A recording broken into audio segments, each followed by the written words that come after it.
இன்றைக்கி காலையிலேருந்தே எல்லா வேலையும் சுறுசுறுப்பாக டக்கு டக்குன்னு செஞ்சு முடிச்சாச்சு. காரணம் இன்றைக்கி லட்சதீப திருவிழாவுக்கு தாங்க போகிறோமே. எப்போவுமே இந்த திருவிழாவுக்கு நாங்கள் போகும்போதெல்லாம் வீட்டிலேருந்து கிளம்பும் போதே 7-7:30 போல் ஆகிடும். இருட்டிட்ட பிறகு தான் நாங்கள் கோயிலுக்கே போவோம். சாமியே பார்க்கவே முடியாது, அப்படியே வெளியே நின்றுட்டு விளக்கு போட்டுட்டு வந்துடுவோம். ஆனால் இந்த டைம் வந்து பார்த்திங்கன்னா கொஞ்சம் கூட்டத்துக்கு முன்னாடியே போயிட்டு சாமியெல்லாம் பார்த்துடலாம் அப்படின்னு சொல்லிட்டு வேலையோட கிளம்பி வந்தாச்சு. என்னுடைய சிஸ்டர் தான் ஃபஸ்ட் டைம் ரொம்ப ஆர்வத்தோடு வந்திருந்தா. அதுக்கப்புறம் 2 பேருமே விளக்கு போட்டுட்டோம். நான் இதோட 5 வருஷமாக இந்த கோயிலில் வந்து லட்சதீபத்துக்கு விளக்கு போட்டுட்ருக்கேன். நல்ல ஒரு பாசிட்டிவ் வைப் கிடைக்குது. நம்ம என்ன நினச்சிக்கிட்டு விளக்கு போட்டாலும் கண்டிப்பாக அது நிறைவேறிடுங்க.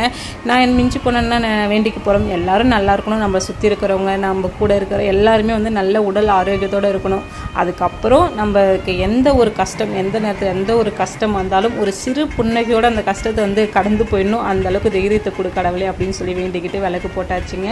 இன்றைக்கி லட்சக்கணக்கான பேர் லட்சக்கணக்கான தீபங்கள் இட்டு வழிபடுவாங்க. ரொம்ப சூப்பராக இருக்கும். இங்கே அப்படியே கோயிலை பார்க்குறதுக்கே நல்லா ஒரு லக்ஷ்மி கடாட்சகமாக இருக்கும். நல்லா ஒரு ஜெகஜோதியாக இருக்கும். பார்க்கவே அவ்வளோ ஒரு அழகாக இருக்கும். இன்றைக்கி சாமி தரிசனமே சூப்பராக இருந்ததுங்க. இன்றைக்கி தான் நான் நின்று நிதானமாக சாமியை வந்து கண் குளிர பார்த்துனே ரொம்ப சூப்பராக இருந்தது. அதுக்கப்புறம் சாமி எல்லாமே பார்த்துட்டு அன்னதானம் போட்டாங்க. அன்னதானமும் சாப்பிட்டுட்டு அப்படியே கடை வீதி ஒரு ரவுண்ட் அடிச்சுட்டு வரலாம் அப்படின்னு சொல்லிட்டு போனோம்.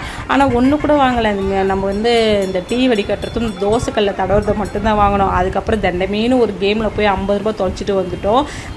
50 ரூபாய்க்கு 5 ரிங் தருவாங்க. அங்கே வந்து ஃபிஷ் டேங்க்கு, உப்பு ஜாடி, பொம்மைங்களாம் இருக்கும். நாங்கள் டார்கெட் பண்ணது என்னமோ ஃபிஷ் டேங்க்கு தான்.